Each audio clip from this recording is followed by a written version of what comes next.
The Louisville Cardinals lost in the season opener to the Syracuse Orange on Saturday evening. We are going to discuss the takeaways on today's episode of the Locked On Louisville podcast. Stay tuned. You are Locked On Louisville, your daily podcast on the Louisville Cardinals. Part of the Locked On Podcast Network, your team every day. What is going on, everyone? Welcome into another episode of the Locked On Louisville podcast. I'm your host, Dalton Pence. I serve as a credentialed media member for Cardinal Sports Zone. I also do some PA announcing work for the university in various sports. I want to take this time to say thank you all for making us your first listen of the day. And just a reminder, the Locked On Louisville podcast is free on all streaming services, including YouTube and now WHAS 11+, 5 days a week, your team every day. We are going to discuss in depth the takeaways from the season opener loss to the Syracuse Orange for the Louisville Cardinals football team. We are going to identify what went wrong in the first segment. We are going to then talk about what can the Cardinals do to improve ahead of their Week 2 matchup with the Central Florida Knights. And then we will dive into the weekly mailbag segment. So let's get right on into it.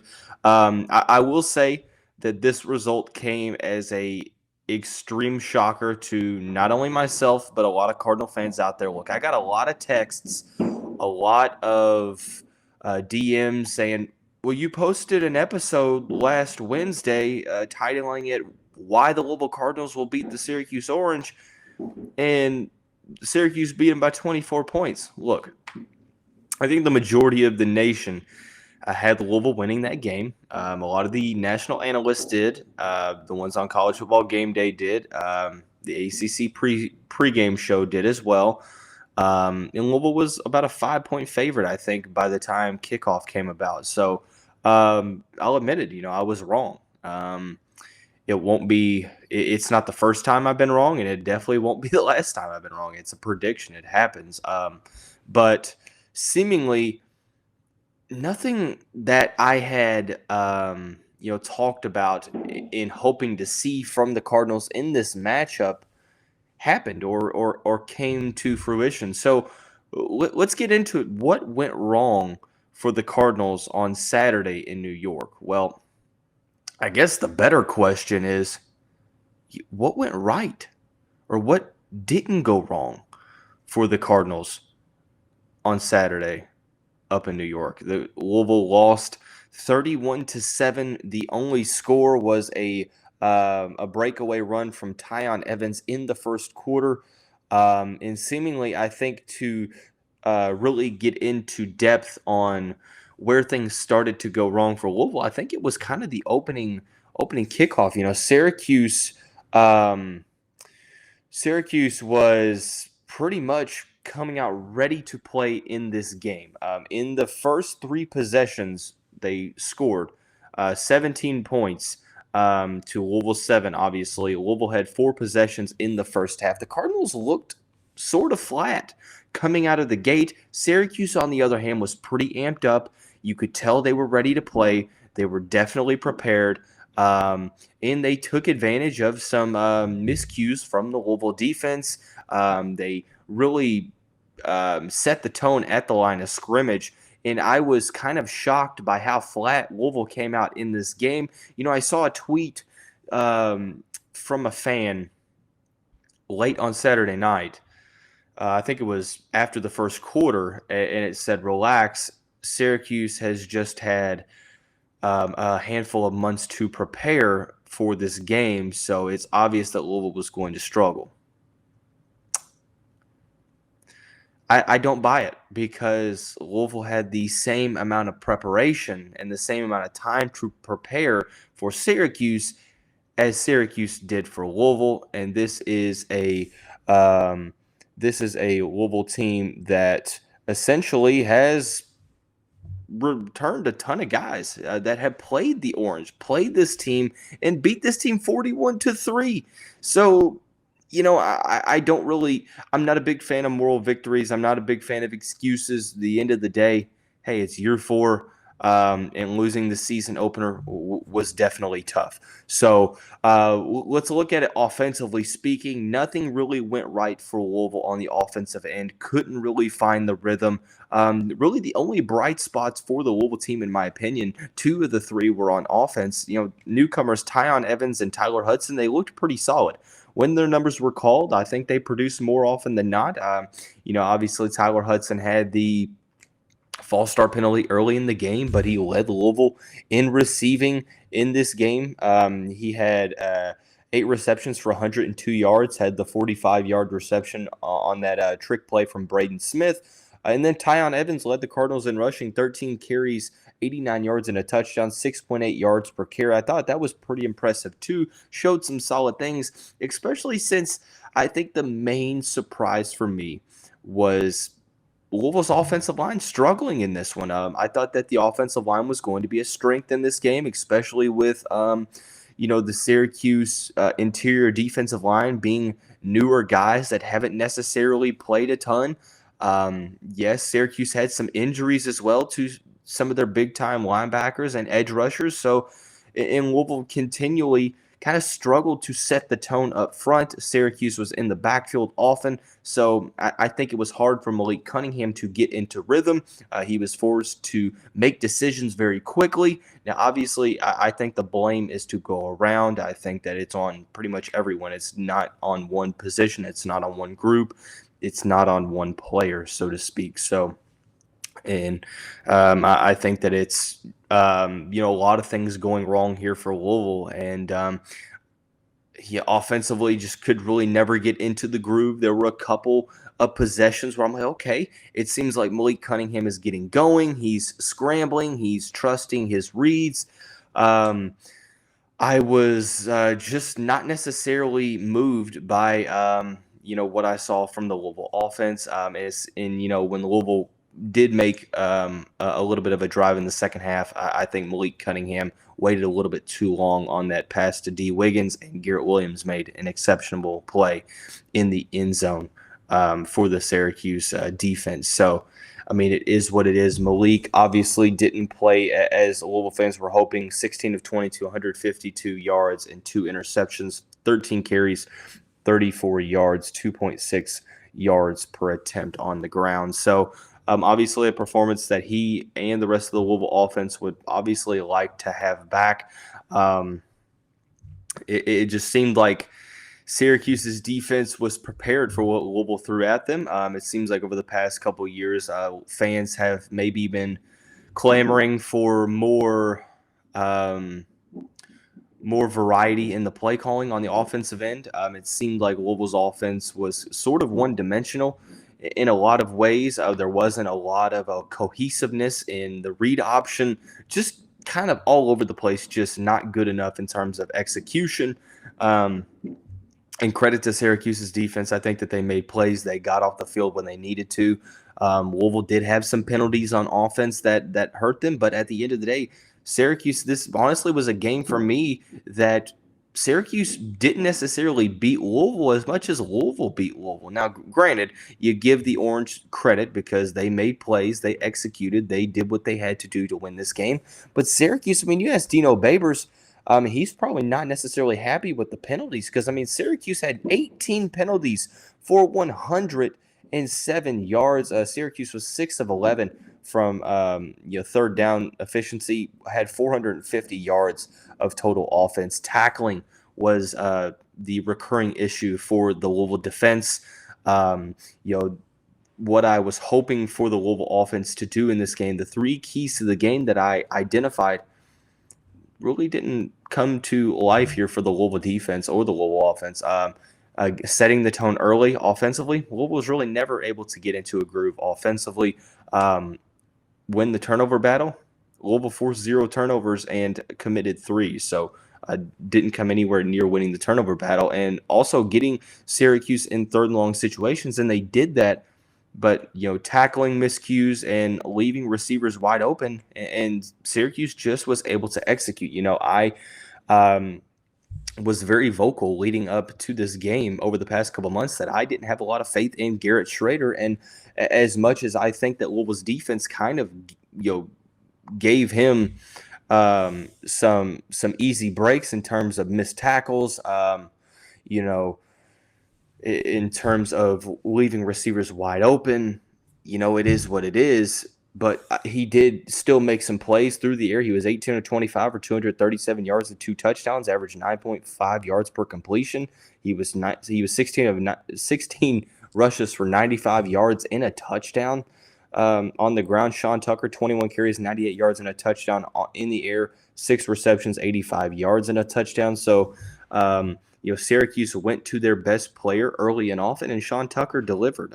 There was a critical missed tackle, I believe, in the second quarter, in which Sean Tucker broke a tackle and took it to the house, and Louisville was down 17-7 going into halftime. So a lot of things went wrong in this game, and it's kind of overwhelming to talk about all of them because there's a lot of aspects of this game that Louisville would definitely like to have back. And I don't necessarily think that there was one aspect of, the game that I can look at and think, Louisville did that well, because they really didn't get a lot of pressure on Garrett Schrader. When they did, they weren't able to tackle him. They struggled to tackle seemingly all night long. It just seems like, game one of year 4.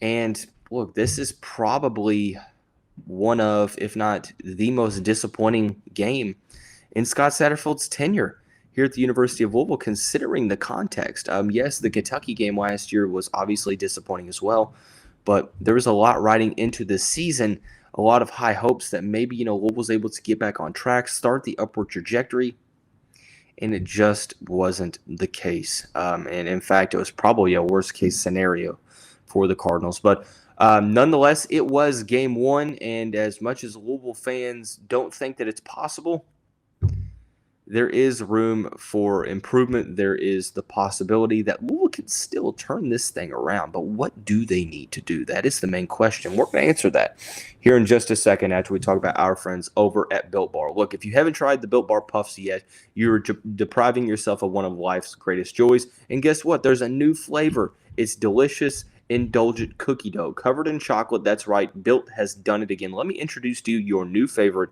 cookie dough chunk puffs. They have a light and chewy texture, real cookie dough chunks, and of course, they're covered in 100% real chocolate, as are all of the Built Bar products. They are only 160 calories and have a whopping 15 grams of protein. If you go to Built.com, look at the macros chart, you'll quickly find out that all of Built's products have the tastiness of a candy bar, but the healthiness of a protein bar. What's great about Built is that all of their bars are made with collagen protein, which your body absorbs more efficiently and provides tons of health benefits. Eat something that tastes good, but is also good for you. You are going to love the new cookie dough chunk puff, whether you need a snack for your workout, a late night treat, or just need to grab a quick bite. Built is the perfect protein bar, and they taste better than a candy bar. Ditch the calories, fat, and sugar. Grab yourself a Built Bar. Go to Built.com right now. Use the promo code LOCKEDON15 and get 15% off your order. Once again, that's the promo code LOCKEDON15 for 15% off at Built.com. So let's talk about improvements. What needs to happen for the Louisville Cardinals moving forward so that they can right the ship, they can turn this thing around, and they can sort of salvage their season? Because after week 1, look, all the momentum heading into the season, that the air in that balloon is gone. It is what it is. I mentioned, and a lot of people talked about this. Mike Rutherford mentioned this on I think it's the Card Chronicle podcast. He said it fantastically. He said, look, don't make this weird, because it doesn't matter. And essentially, I'm paraphrasing here, but what he was saying and what I kind of alluded to as well in when I talked about what was at stake in this game for the Cardinals, it's the fact that you spent all offseason seemingly checking off all the boxes. You have vastly improved recruiting. I mean, tenfold, like unprecedented here at the University of Louisville. You have taken advantage of the NIL realm. You have made some changes to the staff that's supposed to be better. You've talked a big game about your team. If you lose week 1, that momentum goes away and things get really interesting. It would be different, I think, if it was a close loss, although it was a loss, or even, we'd be singing a different tune if Louisville didn't play well, but they still won. You're like, okay, well, they can get back on track, and they got to win. That's all that matters. You survive in advance. Louisville lost by 24 points to a team that was projected to finish last in the ACC Atlantic Division by the conference's preseason rankings. So it's not like the 2021 season where you play Mississippi in the season opener, and Lane Kiffin's team's supposed to be pretty solid. They have maybe a Heisman candidate, Matt Corral, a very solid team. So you expect to lose that game. You didn't expect to lose this game. You definitely didn't expect to lose this game by over 3 touchdowns to where nothing on the field looks solid. So what needs to happen? Well, I think the fact of the matter is, I think everything needs to improve. I mean, I don't think that there's one aspect of it. Look, I'm not a coach. I'm not going to sit here and act like I know more than this coaching staff. I think it's very easy for people to be armchair coaches, armchair quarterbacks, be able to watch it on TV and be like, well, why don't you do this? Why don't you do that? Why don't you call this play? Why don't you call that play?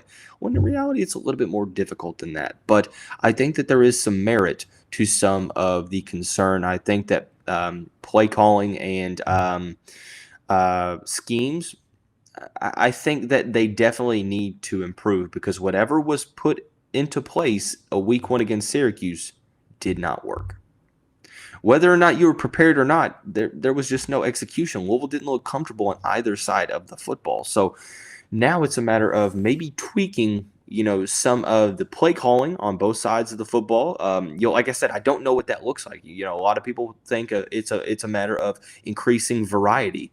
I think it's a little bit of everything. I think the offensive line has to play better. That's another thing. I think that obviously it's week 1, so there is room for improvement. The good thing about it is it's the first game of the season. If there is a good thing about it, is the fact that you have 11 games to right the ship. I'm not ready to write off the Cardinals just yet, but the urgency is there now. Like this game against Central Florida, I don't want to be very rash when I say this, but this might be the most important game so far in the Scott Satterfield era, because of the implications that this could have on the fan base, on the rest of the season. You have an opportunity here to completely turn this thing around. If you win week 2, the week 1 loss gets a little less bitter.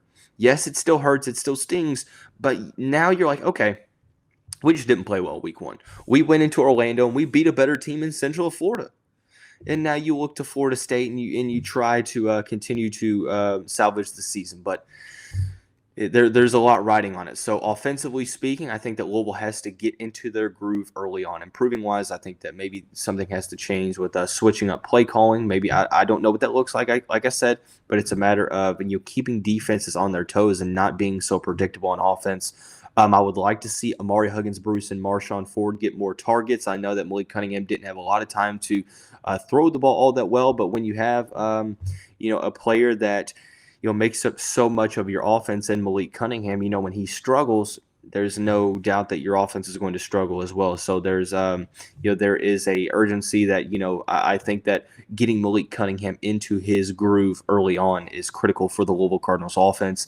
The offensive line has to be better in not only protecting Cunningham, but also creating gaps and creating holes and setting the tone at the line of scrimmage for the running backs, because Louisville really didn't have a lot of success outside of a big run from Tyon Evans in that game against Syracuse. I would like to see, like I said, Amari Huggins-Bruce and Marshawn Ford get some more targets. Also, Braden Smith as well. He's another guy that I would like to see get more targets in that second game. Defensively speaking, obviously they're going to have to complete tackles. They're going to have to get off the field on third down, getting after the quarterback. And I'm not sure. It seemed like Syracuse just had a lot of wide open receivers in the intermediate part of the field, to where they were, watching Louisville's defensive backs kind of play further off the ball and just sitting in the zone, sitting in the pockets of the zone, and just exploiting the open areas. So I'm interested to see what adjustments the coaching staff makes ahead of week 2, but there's no doubt that some adjustments do need to be made. So at this point, let's transition over into the final segment of the show, the weekly mailbag.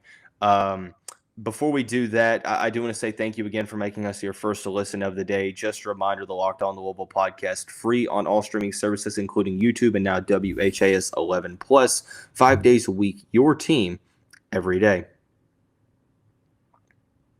Couple questions in the mailbag for this Monday edition of the show. Happy Labor Day, by the way. Hopefully you are enjoying your long weekend. First question has to do with football. With the loss against Syracuse, does that make you change your season predictions of the minimum games needed to be 7 wins that the Louisville team needs to achieve? No. I mean, regardless of what happens in the first game, this team still needs to win 7 games, in my opinion. Now, it might change what I'm expecting. Although I think that 7 is the requirement, the minimum requirement, I think that it might change what I'm expecting. I don't feel as comfortable as I did predicting the team to maybe go 5-1, 6-0 to start the year. That's for sure. I think that it's making me kind of recalibrate some of those thoughts, but I don't think that. I think that it's a small sample size. As bad as of a performance it is, I do want to see what happens in week 2. Before I'm really changing those expectations. But I don't think it makes me change them right now. It does make me feel uncomfortable with making those predictions at that point. So transitioning over into basketball, George Washington III, former Christian Academy of Louisville guard and Ohio State decommitted from the Buckeyes program early Monday morning. How do you feel about Louisville maybe getting back involved with the former Louisville native guard? I mean, I like it. I think that George Washington III is a fantastic player. As I've said, I think that he is a gamer. I think that he's very good on both ends of the court. He's a solid shooter, a solid scorer, has good vision, can create his own shot very well, create offense for others very well. I think that Louisville has a need for guard play, and he could check off those boxes pretty much immediately. I would be ecstatic if Louisville was able to get back into the mix here. So hopefully Kenny Payne and company can get him on a visit, maybe get him on campus for Louisville Live, which would be awesome. I know that he is going to school, playing his high school ball his senior year up in the Ohio area with George, his father, being an assistant coach at the University of Dayton now. So, but ultimately, I think that would be huge to get him back on campus, and I would love to have him join Caleb Glenn in this class, in this 2023 class. So, okay, moving right along. Volleyball lost their first game of the season on Sunday to Ohio State, won the first set, dropped the next 3. Is there any room for concern? I mean, not really. I mean, it's early. This is a good team. They have the pieces to make a deep run like they did last year. Just because they don't go undefeated in the regular season doesn't mean that they aren't a quality team. Yeah, I mean, it was a learning experience. No doubt in my mind that Danny Busboom Kelly and company are going to make the adjustments. They had some points in the matches against Western Kentucky and San Diego. In the matches prior to where they weren't necessarily sharp on the attacking end, weren't swinging well, hitting percentages just weren't necessarily the greatest.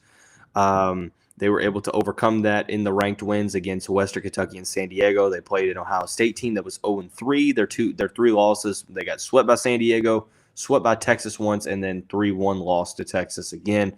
But, I mean, it's still a quality team. And volleyball is a match of momentum. They look solid in the first set, but the next 3 just weren't really able to get much going. So I'm not necessarily too concerned. I mean, it's a bummer because, yeah, it's their first home loss since October 2020, but it's still way, way early. And you can't really dwell on this loss. I mean, it is a long season. And they have some very solid opposition coming up, as early as this weekend when they play Purdue, who is possibly going to be ranked in the top 10 coming into this week. So, yeah, I'm not necessarily too concerned and really, really excited to see what they're able to pull out. So, going into the last question, I have to look this schedule up because yeah, I forgot who they played recently, but okay. because it's the first soccer question of the year, and this is the first, like I said, the first time I've talked about men's soccer on the show this season. Louisville men's soccer 3-0. The question is, how do you feel about the team this season? Have you been able to watch them? What are your overall thoughts? Yeah, I mean, I think that this is a solid team. You know, I talked to John Michael Hayden, the head coach, last season before the year last. I think it was after the season last year. And, you know, we discussed how COVID made things challenging in terms of recruiting, in terms of getting some younger guys on campus, in terms of getting that continuity. Last year, they had some solid points, but just really weren't able to get much going in the tournament, lost in the first round of the tournament. This year, they are 3-0 with a win over St. Louis, who was ranked number 10 in the country. They've also beaten Bellarmine and Seattle. It's just a matter of getting into the ACC, I mean, and performing well. I mean, the conference is a gauntlet of tough matches because the ACC is very good in soccer, but they have some very, very solid players. Makumba Ba looked solid this past week. Abubakar Kamara is one of the best goal scorers in the conference, one of the best in program history. There's just a ton of talent that's starting to get older, get some caps under their belt in terms of games played, and now you're looking for just that consistency, and they look solid. I mean, they've handled business so far this season. I mean, they've only played 3 matches. An interesting matchup will come tomorrow when they play at Kentucky, and then Duke on Saturday when they open up ACC play. So be interesting to see how they handle this week for sure. So. But an interesting mailbag. I like the fact that 4 different questions, 4 different sports. Be sure to submit those ahead of next week's mailbag. Thanks for making Locked On Louisville your first listen every day. For your second listen, go check out the Ultimate Pro Football Preview 2022, an 8-episode extravaganza to get you ready for the NFL season. The local team experts of the Locked On Podcast Network, plus a betting angle from Lee Sterling of Locked On Bets, all combining into one Ultimate NFL Preview. Search for Ultimate Pro Football Preview 2022 on your Odyssey app, YouTube, or wherever you get your podcasts. But that's going to wrap up this Labor Day edition of the show. Everyone have a great day. We'll see you right back here to talk some basketball recruiting in the Donovan Mitchell trade on tomorrow's episode of the show. We'll see you.